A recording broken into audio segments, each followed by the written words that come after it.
금가타운 아파트 상가 3층 309호 40평의 작은 예배당에서 70명 정도의 성도님들이 강 선교사님을 중국 선교사로 파송을 했습니다. 그리고 오늘 또다시 강수한 박정주 선교사님을 네팔로 재파송하게 되었습니다. 저는 이 의미 깊은 시간에 로마서 1장으로 여러분과 함께 복음과 인생이라는 제목으로 말씀을 전하려고 합니다. 바울은 로마에 한 번도 간 적이 없었습니다. 로마에 어떤 친척이 있다든가 바울이 로마와 무슨 상관이 있는 것이 아니었습니다.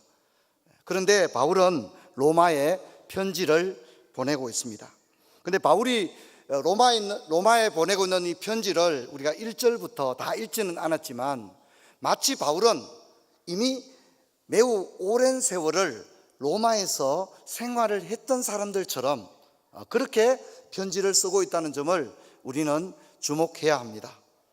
그래서 바울의 편지를 보면 내가 로마에 가기를 원했고 너희들 얼굴을 보기를 원했고 여러 번 가고자 했지만 길이 막혔고 그러나 지금도 내가 가기를 원하며 나는 여러분에게 빚진 자입니다.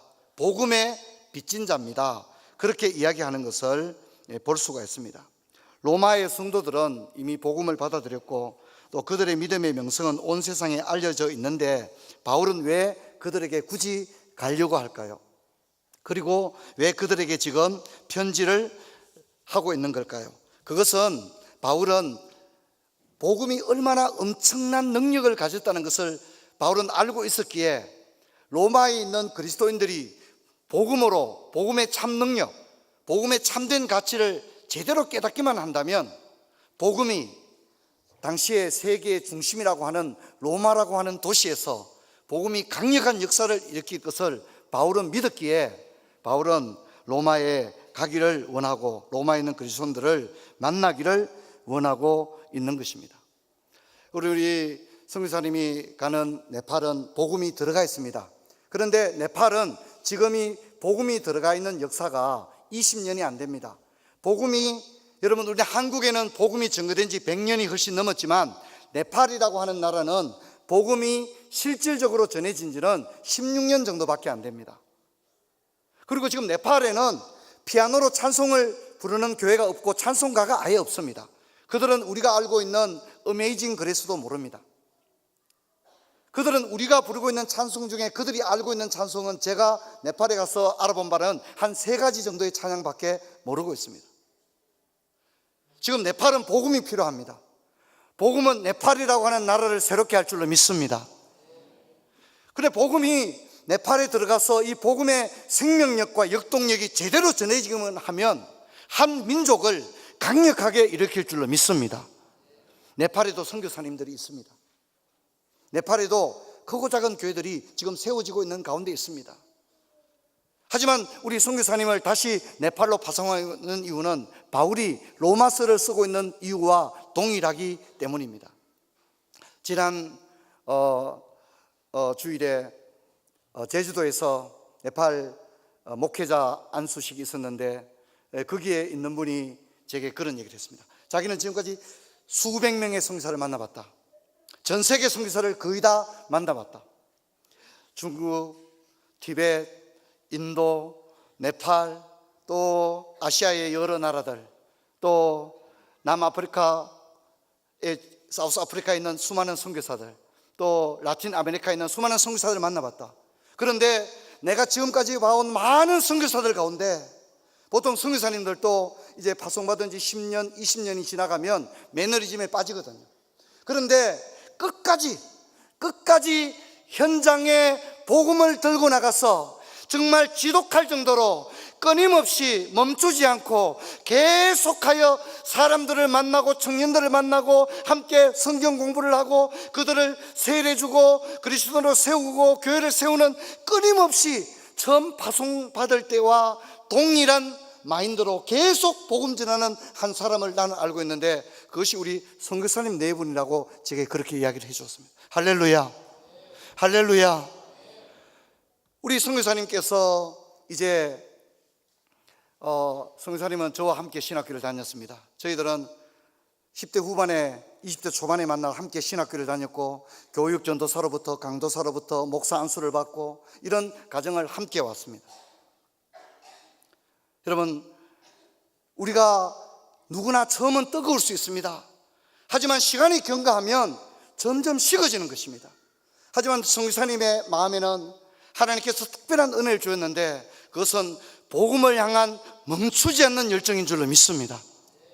이것이 있기 때문에 재파송을 받을 수가 있는 것입니다. 이번에 아시아 많은 선교사들이 추방당했습니다. 그런데 추방당한 많은 선교사님들이 대부분 시니어입니다. 20년 이상 선교 생활을 했던 분들인데 대부분의 분들이 선교사 사역을 대부분 이번에 크로즈 다 그만뒀습니다. 왜냐하면 우리가 한때는 할 수 있습니다. 누구나 한때는 뜨거울 수 있습니다. 하지만 평생을 복음을 위해서 온전히 헌신한다고 하는 것은 결코 쉬운 일이 아닙니다. 이번에 우리 선교사님이 파송을 받는데 여러분, 중국은 지금 많은 거점 도시들은 굉장히 발전해 있습니다. 하지만 선교사님이 가는 네팔은 전 세계 최빈국입니다. 가장 가난한 나라입니다. 제가 몇 번 네팔을 들어가 봤는데 양말 신은 사람은 한 명도 본 적이 없습니다. 교회 가서 예배를 드리는데 목사님도 양말을 안 신고 장로님도 양말을, 아무도 양말을 안 신었습니다. 너무너무 열악합니다. 하지만 그들이 힌두교를 떠나서 복음을 받아들이고 핍박에도 불구하고 예수를 믿는 그런 장면을 볼 때 여러분, 그곳에 복음이 앞으로 놀라운 변화를 가져올 줄로 믿습니다. 오늘 바울이 로마서를 쓰고 있는 이 마음을 보십시오. 바울은 이렇게 말할 수 있습니다. 바울은 복음을 위해 이미 많은 희생을 했습니다. 여러 번 옥에 갇혔고 매도 맞았고 강도의 위험과 강의 위험과 동족의 위험과 많은 어려움을 당했습니다. 복음을 위해서 전부를 다 드렸습니다. 그리고 바울은 그런 얘기 할 수 있습니다. 야, 나도 할 만큼 했다. 이제 할 만큼 했다. 나도 여한이 없다. 그럴 수 있지 않습니까? 그러나 바울의 이야기는 너무 놀랍습니다. 나는 복음을 부끄러워하지 않고 있습니다. 그리고 나는 여전히 아직도 나는 복음에 빚진 자입니다. 그래서 나는 계속해서 복음을 전해야만 합니다. 나는 복음에 빚진 자입니다. 그렇게 이야기하고 있는 것입니다. 선교사님은 사실 이미 많은 선교사로서는 참 힘들고 어려운 과정을 많이 겪었습니다. 추방도 이번에 두 번째 추방을 당했습니다. 첫 번째 추방을 당할 때 얼마나 경황 없이 추방을 당했습니까? 국가안전국에 끌려가서 정말 트라우마가 생길 정도로 너무나도 혹독한 신문을 받았습니다. 한국으로 나올 때 정말 양말 하나 신지 못하고 그저 신발도 제대로 챙겨 신지 못하고 강제로 추방을 당해 한국에 나왔고, 오랜 동안 그 고문으로 인하여 참 스스로 자기 안에 많은 싸움을 해야만 했던 그런 시간들이 있었습니다. 그 추방을 당했던 그 중국 땅으로 또다시 들어갔고, 제2기 사역에는 참 하나님께서 풍성한 은혜를 부어주었습니다. 특히 선교사님이 중국 북경에 있으면서 시니어 선교사들 가운데 현지 언어를 가장 정점에 오를 정도로 구사하는 선교사로 이미 정평이, 선교사님들 시니어 선교사들 가운데는 이미 정평이 나 있습니다. 여러분, 우리가 그 언어를 배운다는 게 얼마나 어렵습니까? 그런데 이제 거기에 다시 갈 수 없습니다. 네팔이라는 나라에 가서는 완전히 다른 언어를 또다시 알파벳부터 다시 배워야 하는 그런 가운데 있습니다. 누가 그렇게 하겠습니까? 젊은 선교사들도 얼마든지 있기 때문에 누군가 하지 않겠습니까? 하지만 다시 파송받는 것은 오늘 로마서에 드러난 바울의 가슴을 우리 선교사님이 가졌기 때문인 것입니다. 여러분, 생명력이 있는 것은 반드시 역사를 일으킵니다. 하지만 아무리 그럴듯해 보여도 생명력이 없는 것은 오래가지 않습니다. 그런데 여러분, 복음은 생명이 있는 줄로 믿습니다. 성경이 그렇게 말합니다. 내가 복음을 부끄러워하지 않으니 이 복음은 모든 믿는 자에게 구원을 주시는 하나님의 능력이 됩니다. 복음은 능력인 줄로 믿습니다. 복음은 한 시대를 바꿔놓을 줄로 믿습니다. 한 민족을 바꿀 줄로 믿습니다. 바울이 경험했던 이 복음은 그저 인문학이 아닙니다. 기독교 고전이 아닙니다. 철학이 아닙니다. 바울이 경험했던 이 복음은 능력 그 자체였습니다. 이 복음이 들어가기만 하면 강력한 역사가 일어났던 것입니다. 이것이 바울이 경험한 능력이었습니다. 복음이었습니다. 그래서 이 복음을 바울은 로마에 전하기를 원했고, 이 복음이 로마를 새롭게 할 것을 믿었기 때문에 그렇게 했습니다. 여러분, 오늘 많은 현대 그리스도인들은 자신이 기독교인인 것을 숨깁니다. 어쩌다가 자기가 기독교인이 드러나면 개면적인 표정으로 예, 제가 교회를 다닙니다, 이런 정도 얘기합니다. 여러분, 우리는 복음을 부끄러워하는 세대입니다. 왜 그렇습니까? 우리는 복음의 능력을 모르기 때문에 진짜 자랑하고 말해야 할 이 복음, 능력으로 나타나야 될 이 복음을 우리는 오히려 숨기거나 자신이 그리스도인이라고 하는 것을 전면에 드러내지 못하고 생명의 복음, 십자가 부활을 전하지 못하고 있는 그런 세대에 우리가 직면해 있는 것입니다. 저는 오늘 특별히 우리 아이들이 특송을 했는데, 우리 강성규 사님이 이제 네팔에 들어가면 우리 교회가 30주년에 네팔에 미션 스쿨을 세우려고 합니다. 우리가 세우려고 하는 그 미션 스쿨은 단지 네팔만을 위한 게 아닙니다. 우리 성교사님이 최종 정착하려고 하는 그 도시는 부탄, 티벳, 네팔, 방글라데시, 인도와 버스를 타고 다 갈 수 있는 굉장한 거점 지역입니다. 그래서 앞으로 모르겠습니다. 여러분, 우리 교회 선교 역사를 보면 우리 교회가 뭘 제대로 갖추어서 한 건 하나도 없습니다. 성교사님을 처음 파송할 때도 우리는 너무 미약한 가운데 있는 상가교회였지만 선교사님을 파송했습니다. 김익만 선교사님을 파송할 때도 교회가 부채가 많아서 선교사를 파송한다는 것은 정말 정신 나간 일이었지만 그 젊고 유능한 선교사님을 포기할 수 없어서 우리가 또 힘써 선교원금을 하기로 하고 그렇게 했습니다. 2006년에 우리 교회가 안동 제자교회를 개척할 때도 교회가 형편이 되어서 한 건 절대 아닙니다. 당시에 성도님들이 10의 2조와 10의 3조를 내어서 척박한 안동 땅에 교회를 세웠는데, 이번에 안동 제자교회 이야기를 들어보니까 너무너무 놀랍더라고요. 하나님께서 척박한 안동 땅에, 안동 제자교회도 이미 12년이 되었습니다. 근데 이제 지금 하나님께서 놀라운 부흥의 시간들을 주고 있는 줄로 믿습니다. 할렐루야. 제주 가시리교회도 마찬가지로, 여러분, 우리 제주 가시리교회 세울 때 우리 교회가 제주 가시리에 또 무슨 교회를 세울 만한 형편이 되어서 한 건 아닙니다. 하지만 열망이 있었기 때문에 주여, 우리가 할 수 있다면 이 복음을 전하기를 원합니다. 그런 우리 속에 열망이 있었는데 하나님은 그런 열망을 사용하셔서 역사하셨습니다. 이번에 제가 제주 가시리교회 가보고 깜짝 놀랐습니다. 지금 제주 가시리교회에 더 많은 성도들이 매년 모이는 회중수가 눈에 보이게 차이 날 정도로 제주 가시리교회가 아름답게 성장하고 있음을 눈으로 보고 왔습니다. 여러분, 하나님의 일은 그렇습니다. 하나님의 일이라는 것은 사람의 생각을 뛰어넘는 것입니다. 야, 저게 되겠나? 저게 가능하겠나? 우리가 할 수 있겠나? 우리가 무슨 형편이 되나? 우리는 얼마든지 그렇게 얘기하지만 여러분, 하나님은 무에서 유를 창조하시고 주님께는 능치 못함이 없는 줄로 믿습니다. 그런 역사를 반드시 이뤄내는 겁니다.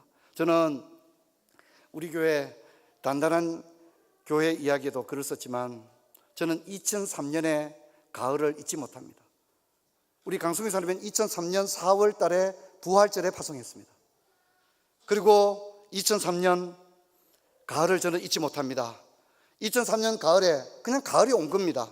우리가 봄에 파송을 했고 무더운 여름을 지났고 그리고 9월 10월 선선한 바람이 불면서 가을이 왔는데, 저는 지금까지 목회하면서 2003년의 가을을 잊을 수 없습니다. 왜냐하면 사람들이 물밀듯이 상가교회로 모여든 거예요. 늦게 오면 앉을 자리가 없어서 정말 바깥에 서서 예배를 드리기도 했고, 물론 교회가 40명밖에 안 된 작은 곳이었지만 저는 그 순간에 너무 놀랐습니다. 그냥 하나님께서 사람들을 교회로 보내주시는데 그렇게 놀라운 부흥, 저는 그래서 그걸 가을의 전설이다 그렇게 그랬었습니다. 여러분, 하나님은 제가 목회하면서 23년 동안 한 가지 제가 아는 거 있습니다. 저의 한 가지 내 확신이 있습니다. 제가 깨달은 거 있습니다. 제가 배운 거 있습니다. 여러분, 선교는 우리 하나님 아버지가 기뻐하는 일인 줄로 믿습니다. 할렐루야. 주님은 지금도 모든 민족과 열방에 복음을 전하기를 원합니다. 물론 우리의 관심은 우리 아이가 좋은 대학에 들어가고 우리 아들 장가를 보내고 우리의 관심은 그런 데 있지만, 하나님의 관심은 지금도 주님을 알지 못하는 무탄 민족과 열방들에게 우리가 교회가 복음을 전하기를 원하는데, 여러분, 저는 그걸 느꼈습니다.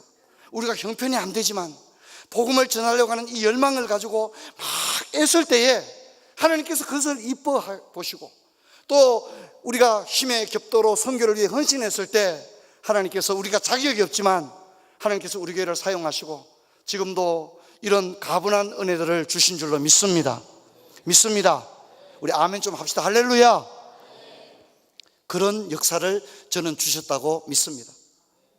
이번에 우리 선교사님을 다시 네팔로 파송하면서 저는 꿈꿉니다. 여러분, 너무 기쁜 일이고 하나님께서 선교사님의 헌신을 통하여 네팔 땅에 강력한 역사를 일으킬 줄로 믿습니다. 여러분, 바울은 완전한 사람이 아닙니다. 바울은 약점이 많은 사람이었습니다. 그는 건강이 첫째 좋지 않았습니다. 성격이 별났습니다. 열정은 지나칠 정도였습니다. 또 생각을 굽히지 않았습니다. 직설적이었습니다. 대인관계도 극단적이었습니다. 하지만 이런 많은 약점에도 불구하고 하나님은 바울을 사용했고, 바울이 하나님을 꿈꾸는 도구로 쓰임받게 되는 결정적인 특성이 있다면 바로 다른 게 없습니다. 바울은 내가 바울의 성격을 닮고 싶어, 바울의 인격을 닮고 싶어, 사실 그런 거는 별로 없습니다. 근데 하나님은 바울이 뭐가 좋아서 바울을 쓴 걸까요? 바울의 어떤 점이 하나님의 마음을 감동했기에 바울이라는 이 한 인물을 통하여 바울이 가는 곳마다 교회가 세워지고 놀라운 복음의 열정이 일어났을까요? 그건 딱 한 가지밖에 없습니다. 바울은 복음의 가치를 알았기 때문인 줄로 믿습니다. 그리고 그는 이 복음의 가치를 알았을 뿐만 아니라 복음을 위해서 자신의 전부를 기꺼이 드리려고 하는 그런 마음을 가졌습니다. 바울이 예루살렘으로 올라갔습니다. 그런데 사람들이 소문이 납니다. 바울 사도님, 예루살렘에 올라가지 마십시오. 올라가면 당신은 죽을 겁니다. 환난과 결박이 나를 기다린다 하시나 주 예수께 받은 은혜의 사명, 복음 전가한 일을 마치려면 나의 생명조차 조금도 존귀한 것으로 여기지 않습니다. 여러분, 성경 전체에서 우리가 바울에게서 발견할 수 있는 특성이란 아무것도 없습니다. 오직 이 복음의 가치를 알았고, 복음만이 희망이라는 걸 알았고, 이 복음을 위해 살고 복음을 위해 죽는 것은 결코 인생이 아깝지 않다는 사실을 바울은 알았기에 자신의 생명마저도 기꺼이 이 복음을 위해서라면 내 생명도 드리겠습니다, 그럴 수 있었던 것이 사도 바울이었던 것입니다. 그래서 오늘 우리 선교사님이 네팔로 오늘 이제 파송 예배를 드리고 다음 주 화요일이면 떠납니다. 짐을 다 꾸려서 이제 그곳으로 가야만 합니다. 거기서 다시 언어를 다시 배우고 낯선 환경에 적응하면서 또 그 땅의 기후에 적응하면서 하나하나 모든 것을 맞추어 가야 할 것입니다. 하지만 저는 너무 기대가 됩니다. 왜냐하면 우리 선교사님은 사도 바울처럼 복음의 가치를 아는 사람이고 또 복음을 위해서라면 자신의 모든 걸 기꺼이 드릴 각오를 가진 사람이기 때문에 하나님은 목사님 네 분을 통하여 놀라운 일을 감당할 줄로 믿습니다.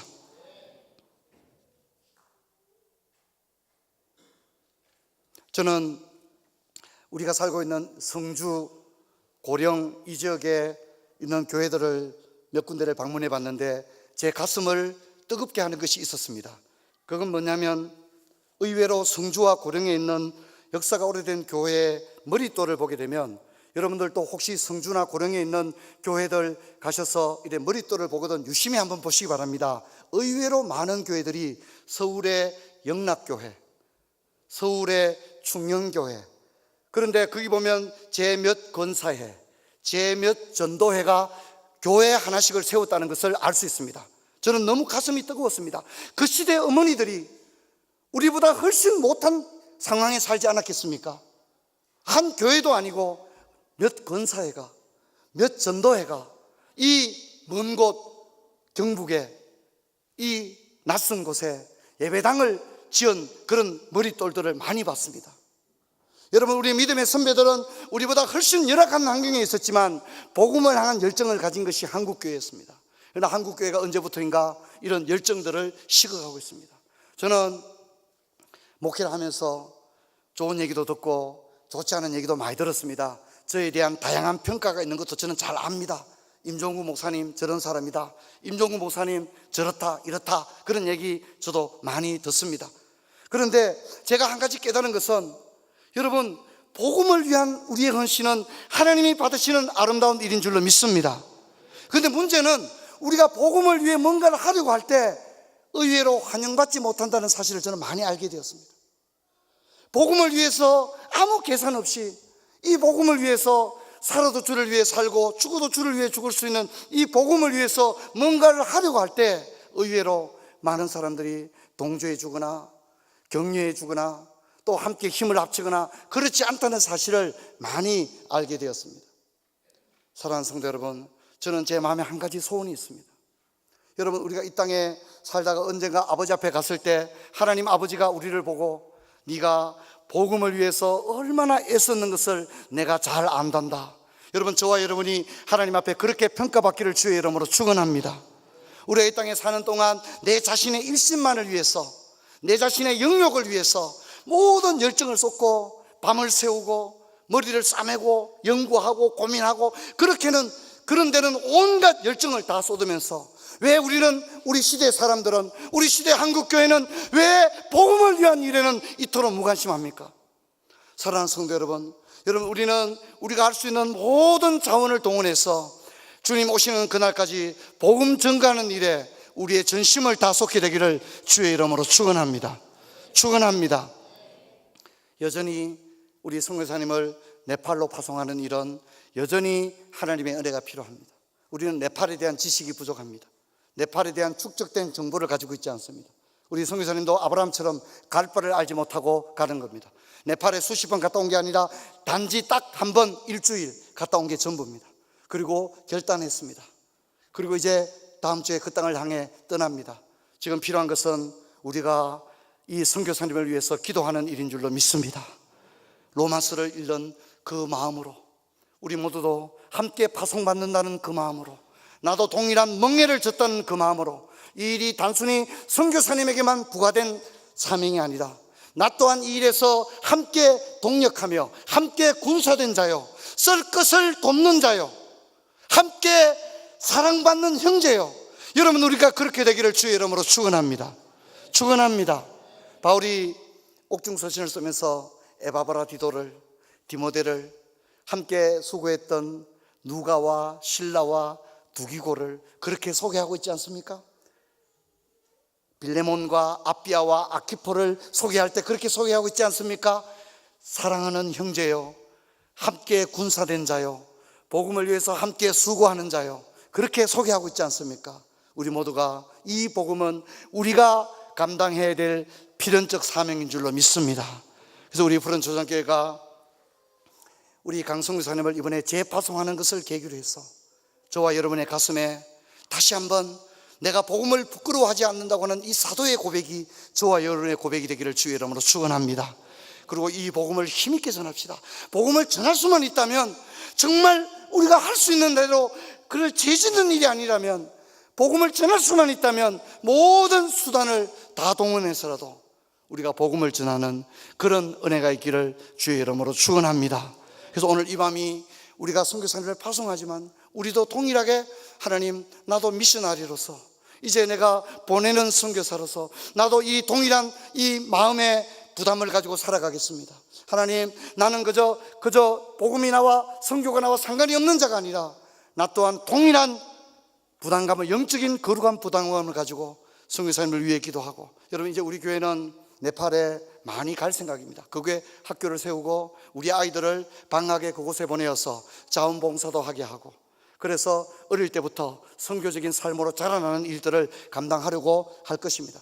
저와 여러분도 많이 가서 우리 함께 그 땅을 위해 기도하고 또 그곳에 많은 교회도 세우고, 할 수 있다면 학교뿐만 아니라 병원도 세우는 그런 역사 있기를 주의 이름으로 축원합니다. 그래서 우리가 시작은 미약하고 도무지 우리 자신을 바라보면 그렇게 할 수 있는 형편이 아니지 않습니까? 우리 모두가. 하지만 하나님은 일할 줄로 믿습니다. 이 믿음을 굳건히 가지고 나가는 저와 여러분 되기를 주의 이름으로 축원합니다. 제가 기도하겠습니다.